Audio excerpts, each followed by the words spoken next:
আছে আজি পুৱাৰ ভাগত 7:30 স্কুল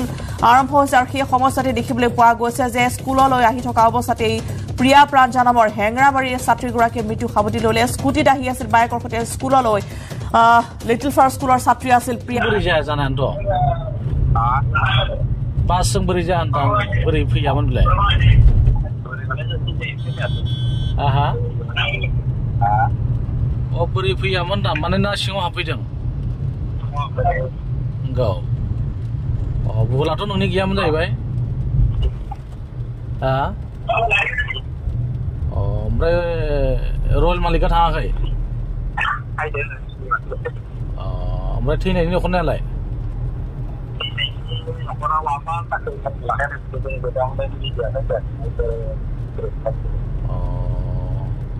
ओमफ्राय बाजैया थांदों बाजै थाङाखै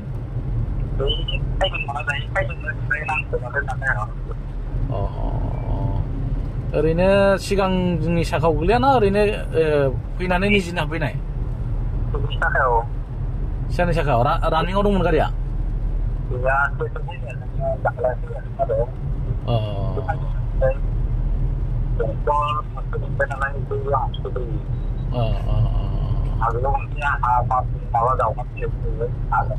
जिएमसिनि बे पाइप लाइन जावनाय माबानाय केबोलनिया लेफ्ट साइडजों जाया ना राइट साइडजों लेफ्ट साइडजोंसो हेन्डिमेन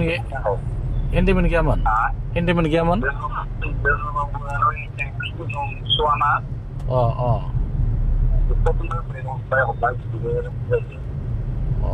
डिफादारखौ बारस'दोंमोन नामा बेलाय डिफादार बारस'दोंमोन ना ओरैनो साइडजों थांदोंमोन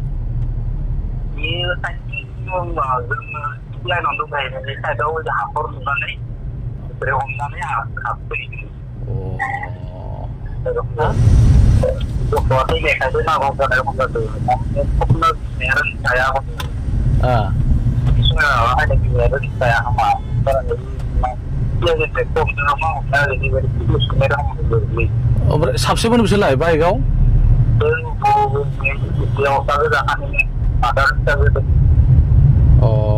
एसे गिदिरमोन आनो ना मानसिया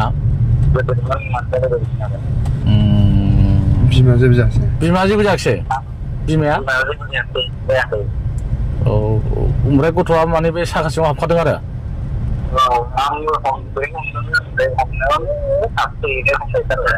नंगौ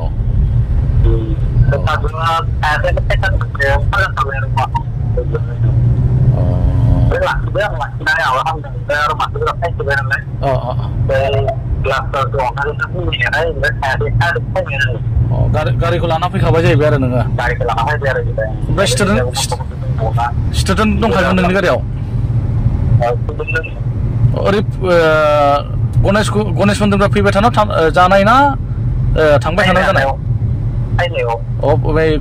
स्टुडेन्टफोरखौ लाना फैबाय थानायाव जानाय आरो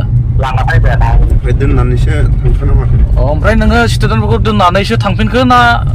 माबायाव स्टुडेन्ट लानानै डाइरेक्ट थानायाव थांखादों आरो नोङो स्टुडेन्टखौ